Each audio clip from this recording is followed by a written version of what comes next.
There are only two main reasons and ways you wind up in a situationship.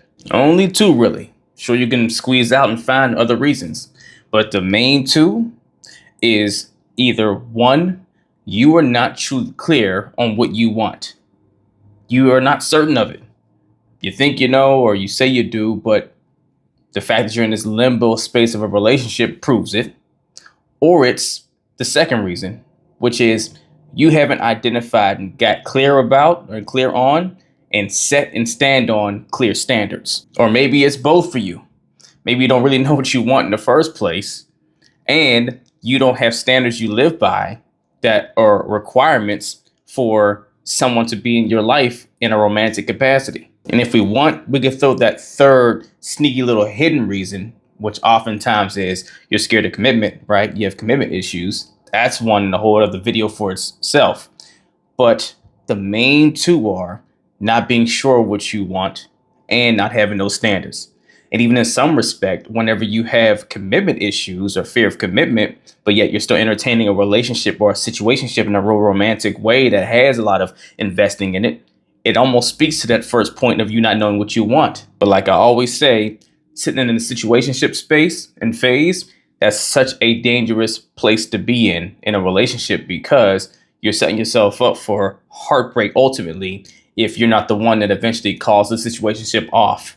You're not the one that kind of backs away, or if you're the one that winds up investing too much before the other person is committed to where you are commitment wise emotionally, then now you're playing a really big risk of heartbreak unnecessarily. So instead of entangling your life with someone else and getting them entangled with you, do your due diligence and stop dating for a second. Stop entertaining people and figure yourself out. Get clear on what you want, when you want it, how you want it, and who or what type of person you want it with.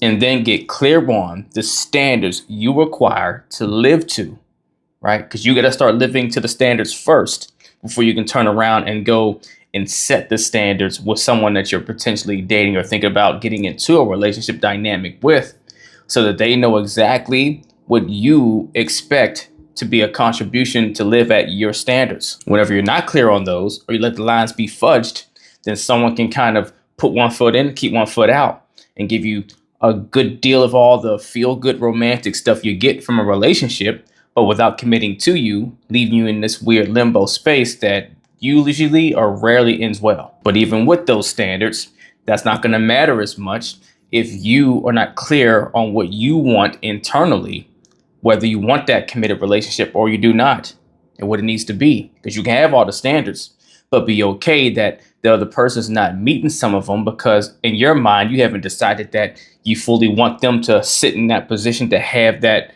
honor to be your committed partner, right? But if you don't want to go on the roller coaster ride, take the time to discover you. Figure out where you're going in life, what's required to get there, and what you value most. And is it actually a committed relationship right now, or is it not? And if it is, then also decide, what are the standards required for me to be happy, healthy, and whole in life with someone in my life?